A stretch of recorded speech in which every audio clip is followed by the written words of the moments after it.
Internet, et ben je reviens pour une vidéo. T'as vu, j'ai mis mon gilet pour faire des vidéos. Je sais pas, il faut une espèce de dressing, tu vois, de dress code de vidéo. Je reviens pour te parler encore de cette semaine qui est encore importante. Bah oui, on arrive à la fin de 2020. Tout est important.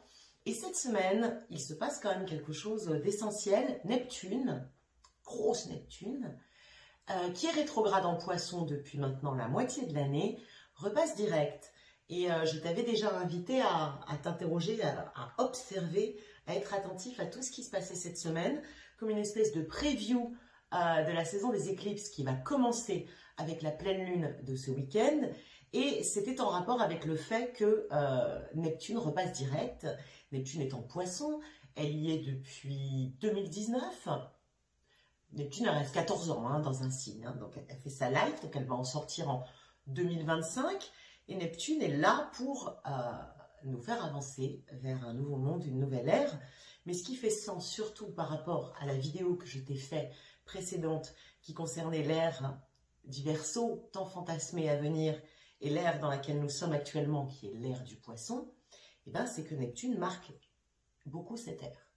Elle marque cette ère sur ces dernières années, c'est-à-dire depuis 2019 et jusqu'en 2025, c'est-à-dire les 13-14 dernières années de l'ère des Poissons, qui a duré à la louche 2000 ans. Donc nous sommes sur la fin et nous commençons, comme Neptune est une planète très très lente, pas du tout brusque, très très douce, qui ne fait pas des choses soudaines comme Uranus et tout ça, nous commençons à sentir son empreinte là, sur ces 15 dernières années-là, et depuis 2019. Donc là, cette année particulière qui est 2020, qui est quand même une année charnière, je te renvoie à tous mes lives, toute cette espèce de saga, là, de série qu'on t'a fait sur 2020. J'ai envie que Netflix me signe. Elle est particulière cette année, et le fait que Neptune soit rétrograde, bon, elle est rétrograde tous les ans, mais sa sortie de rétrogradation là, juste avant les éclipses, dans cette année-là, est assez intéressante. De toute façon, toute cette semaine, mon petit chat, tu t'en es peut-être rendu compte, te balance des petits morceaux de lumière. Des petits bouts comme ça de lumière. Et je vais te parler de lumière puisque je souhaite faire écho à la dernière vidéo que je t'ai faite concernant l'ère du Verseau, où tu as un peu paniqué. J'ai reçu beaucoup de messages. J'ai reçu aussi quelques messages désagréables, mais bon, dans l'ensemble, ça allait. Attention, je ne souhaitais pas te faire peur, tu as un peu paniqué, parce que je t'ai dit, la lumière s'est barrée, il n'y a plus de lumière, on vit des heures sombres, etc. Le réalisme n'est pas de l'alarmisme, on vit des heures sombres. Maintenant, si tu penses qu'on vit des heures lumineuses, je te laisse le penser.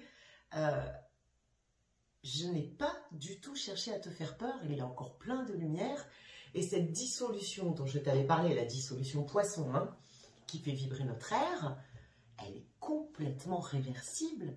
Et c'est un petit peu le propos de Neptune. C'est un petit peu à ça qu'elle nous a éduqués. Donc cette semaine emmène plein de petits morceaux de lumière. C'est assez normal avant une éclipse. Il faut emmagasiner de la lumière, tu vois, charger notre lampe torche. Moi j'ai une lampe torche solaire là. Tu sais, il faut tourner comme ça pour la charger. Ben, c'est pareil parce qu'on va être dans le noir. On va être dans le noir un petit peu là, à des points clés de cette fin d'année, ce week-end, et puis lors de la grosse éclipse de mi-décembre, qui elle sera totale. Ce week-end, c'est une éclipse de lune de pénombre, petite éclipse, petite lune. Mais mi-décembre, nous aurons une éclipse totale de soleil. Je ne sais pas si on la verra, nous, non, normalement non, mais enfin bon, elle sera là. Donc cette semaine, on met des petits morceaux de lumière, ou des grands, ça dépend, des secrets révélés, des mensonges, des bobards exposés, révélés, des feelings très profonds, des émotions très profondes, parce qu'on a encore des gens en Scorpion qui sont des gens importants, qui sont notre mental, Mercure et Vénus, notre cœur.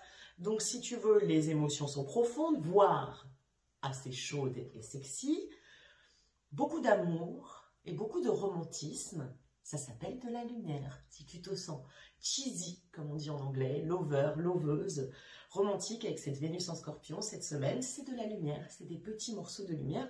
Puis il y a beaucoup de petits morceaux de vérité encore. Alors là, je vais te parler d'un point de vue collectif, autant que d'un point de vue intime, parce que c'est la même chose. Bon, bah là, on est quand même en train, on dirait que chaque jour est une mise en lumière d'une nouvelle dissolution. violences faites aux femmes, tabassage de personnes noires, traitées de nègres, les migrants, place de la République, les virus, les vaccinations, etc., etc., les élections américaines, le reste du monde, parce qu'on ne regarde pas assez le reste du monde. Bon, bah là, j'ai l'impression qu'on a notre dose de lumière tous les jours, avec révélation sur révélation, vérité sur vérité, bah on n'y peut rien. On est en pré-éclipse, c'est comme ça que ça se passe, c'est normal, c'était maintenant que ça devait arriver. Neptune en repassant direct lève beaucoup de voiles, tout ça tient la route, on n'y peut rien. On va vers les éclipses, cette saison commence par une éclipse, je te l'ai dit, lors de la pleine lune, ce week-end, je te ferai un live, mais je voudrais alléger un petit peu en te parlant de Neptune ici, parce qu'encore une fois, sinon le live va durer 8 heures. Bon, ben, déjà la lune à venir va nous forcer à voir de plus en plus tout le spectre, tous les aspects du spectre. Neptune direct aussi, puisqu'un voile se lève, un masque, mais qui pour le coup n'était pas sur notre bouche, mais sur nos yeux. Je pense que c'est un petit peu la même chose.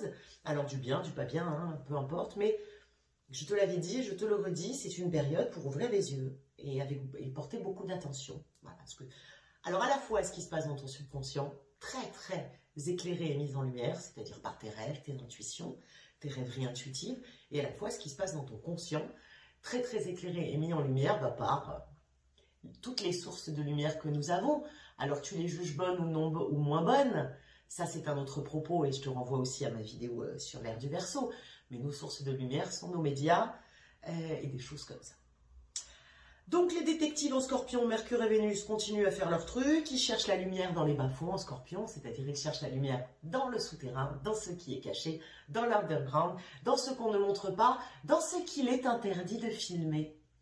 Parce que tu vois, je t'avais parlé dans la dernière vidéo que nous étions dans cette terre des poissons, pleine de dissolution, que la lumière était partie, qu'elle était en train de partir et que la technologie Verseau, il allait falloir l'utiliser à bon escient, etc., etc. Oui, et bien filmer des flics qui tabassent des gens, c'est utiliser la lumière et la technologie à bon escient. Attention, hein. C'est ça la dissolution. Maintenant, si on nous empêche même de voir ce qui est visible, comment veux-tu qu'on voit ce qui est invisible? Ça va devenir compliqué. Donc bon, bah, les détectives en Scorpion font leur vie et Neptune en Poisson, repasse direct le 28. Après-demain, Neptune, elle termine un voyage en Poisson, alors elle y est hein, depuis 2019, mais ce voyage de rétrogradation, elle l'a commencé fin juin, le 22 juin. Et là, véritablement, un voile, un masque est prêt à être retiré de devant nos yeux, hein, pas de devant notre bouche. En fait, on réunit les pièces d'un puzzle. Puzzle de dissolution collective, intime. On réunit des pièces d'illusions entretenues et on essaie d'avancer. Mars en Bélier, hein, avec tout son festival cette semaine, active avec la Lune, on essaie d'avancer avec cette vérité qui se révèle à nous tous les jours et c'est pour ça que je t'ai dit que ça faisait peur et que la peur était là, mais qu'il faut... Essaye, c'est pas il faut, fais tout pour ne pas y céder. C'est difficile d'avancer dans la vérité, mais c'est ce que nous faisons. C'est ce que nous faisons. L'éclipse lunaire de pénombre, là, de ce week-end, elle sera sur l'axe Gémeaux-Sagittaire, les communications, mais aussi la connaissance. La connaissance. Et elle va mettre en lumière le besoin de rationaliser tout ça. Rationaliser, ça ne veut pas dire perdre l'émotion, ça veut dire séparer le bon grain de l'ivraie, de la lumière. Tu as vu, je te fais toutes les expressions old school.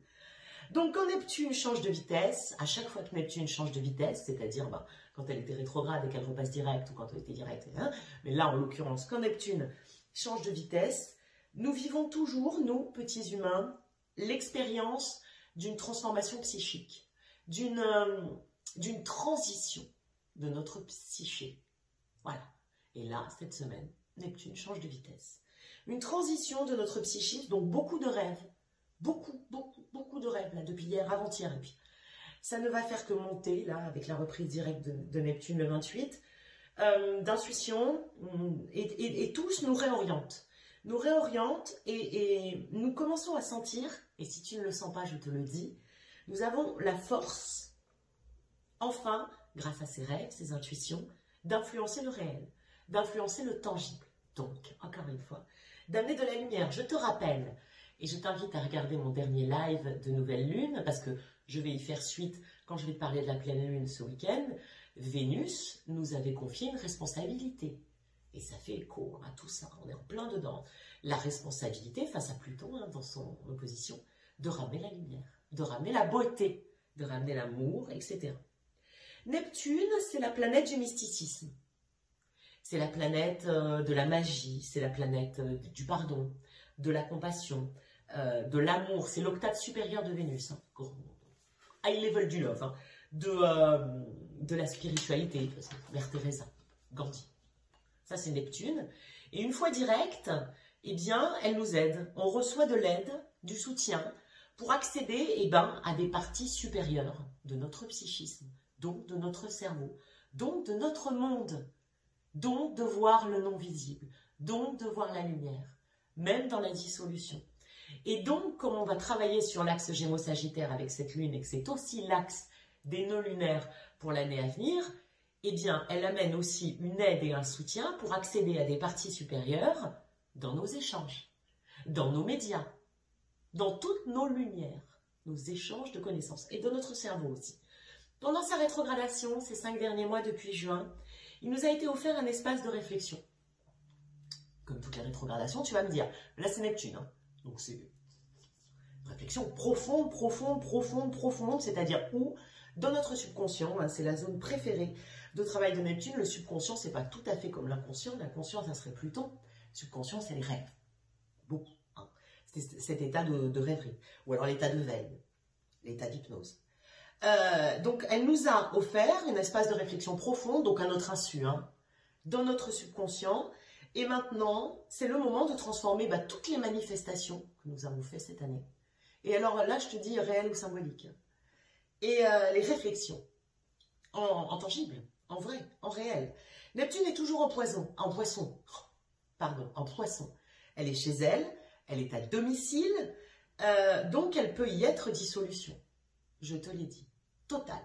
Nous sommes à la dernière partie du cycle, nous sommes à la dernière partie du zodiaque, nous sommes en maison 12, nous sommes à la fin de la roue de la vie, nous sommes à l'étape où la dissolution du corps physique est là. Et je t'en ai parlé, je fais suite vraiment à ma vidéo sur l'ère du Verseau. Nous avons activé des zones de dissolution dans nos corps physiques, dans nos matières, et donc aussi dans notre monde, dans nos forêts, dans nos glaciers, dans nos réserves de babouins à cul bleu, etc. Et donc, oui, Neptune en poisson peut être dissolution totale. Donc terrorisme, donc violence, donc épidémie, donc destruction des forêts, destruction des corps. Puisque à cette étape-là, la dissolution du corps et des corps, au pluriel physique, se fait. Mais elle peut être aussi en poisson, Neptune, espoir, foi et surtout émergence de spiritualité. Donc c'est exactement ce que je t'ai expliqué dans la vidéo en Verseau, sur l'ère du Verseau précédente et sur ce qu'on fait et ce qu'on a fait de cette ère du poisson. Il nous reste grosso modo 15 ans et c'est là qu'on en prend conscience. Mais c'est pas sans raison. C'est depuis 2019, parce que Neptune est très lente à revenir à la conscience, elle est dans le subconscient. Nous avons le choix d'activer espoir, foi, émergence de la spiritualité. Ça, c'est le gros cadeau bonus Neptune. Et donc lumière. Et de ramener des morceaux de lumière. La différence avec d'autres grosses rétrogradations de planètes lentes comme Saturne ou Pluton, c'est que Neptune, elle est très subtile. C'est très subtil. C'est dans le subconscient. C'est très doux. C'est très lent, c'est très subtil, c'est de la magie. C'est de la magie. J'ai lu un article avant-hier dans Futura Science. Je ne savais pas, c'est une planète de glace Neptune. Sur Neptune, il pleut des diamants. Quand même canon. Il pleut des diamants. Alors ça doit faire un peu mal quand tu n'as pas ton parapluie à diamants. Mais il pleut des diamants. Et j'ai lu en même temps, mais genre en même temps, qu'on n'avait toujours pas réussi à reprendre le contact avec la sonde Voyager 2. On a une sonde, là, Voyager 2, qui est un peu paumée dans l'espace. On sait où elle est, mais les communications sont réduites et c'est depuis la rétrogradation de Neptune. Ça, c'est du grand Neptune. Perdu dans l'espace, c'est Neptune. On est perdu dans un espace, puis on reprend contact. Tu vois, premier contact, reprendre le contact. Et puis sur cet axe des nœuds lunaires, qui est mis en valeur sur cette lune, et puis qui décide toute l'année 2021, que sont Gémeaux et Sagittaire, les échanges sont réduite et c'est depuis la rétrogradation de Neptune. Ça, c'est du grand Neptune. Perdu dans l'espace, c'est Neptune. On est perdu dans un espace, puis on reprend. Contact, tu vois, premier contact, reprendre le contact. Et puis sur cet axe des nœuds lunaires qui est mis en valeur sur cette lune et puis qui décide toute l'année 2021, que sont Gémeaux et Sagittaire, les échanges, le contact, la communication. Elle y est, donc je t'ai dit, en Poisson depuis 2011, elle irait jusqu'en 2025. Et quelle est sa proposition en Poisson sur ces 13 ans, 14 ans? Dissolution de l'ancien et gestation du nouveau. Donc tu vois bien le rôle de Neptune en Poisson dans la transition entre l'ère des Poissons et l'ère du Verseau. 14 ans, là, plus ou moins. Mais surtout depuis 2019, parce qu'elle est activée avec Uranus. Mais elle y est depuis 2011. Je t'ai dit une bêtise, elle y est depuis 2011. Seulement, on commence à en sentir les effets depuis 2019. Mais voilà, 2011-2025, 14 ans, avec comme propos, en Poisson, en fin du cycle, en maison 12, dans la dernière étape, dissolution de l'ancien et gestation du nouveau. Donc, proposition aussi de dissoudre peut-être ce qu'on a déjà dissous, tu vois, d'arrêter de péter des forêts ou de dissoudre notre force d'amour. Je t'en reparlerai beaucoup ça au live, parce qu'il est question beaucoup d'amour. Neptune en Poisson, son propos, c'est dissolution des frontières. Vous voyez comme ça fait sens. Réelles ou symboliques, c'est-à-dire les frontières dans le monde, et puis tes frontières intérieures, les frontières avec ton mec, avec ta meuf, en toi, avec tes vies d'avant, tes vies de demain, quand même depuis 15 ans, hein. Ça résonne. Neptune en Poisson, c'est aussi ouverture à plus grand que soi, à la lumière. C'est transcendance des limites, toutes les limites, pour le meilleur et pour le pire. Le pire, épidémie, confusion, folie, ravage, dissolution, addiction. Le meilleur, pardon, compassion, spiritualité, lumière, grand tout. Neptune en Poisson, son propos, c'est d'aller vers le grand tout, de faire une espèce de transition. C'est très lent, c'est très doux, c'est très subtil, parce que Neptune, elle fait quand même son tour en 184 ans. Donc tout ça est très lent. Mais il n'y a rien de soudain, il n'y a rien de révolutionnaire comme Uranus. C'est lent, c'est doux. Et en Poisson, c'est sur cette fin de cycle, fin de période, fin de repère, fin d'habitude, fin de croyance, fin de trauma, les traumas périmés, fin de peur, de guérison, de pardon, de compassion. On est sur la dissolution de l'ego.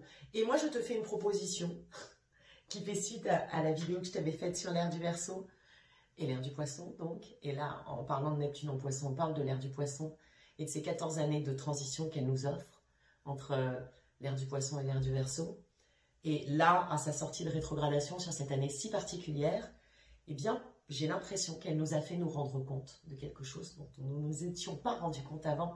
C'est que la dissolution qu'elle propose, eh bien, c'est plus une dissolution de l'ego, plutôt qu'une dissolution du monde.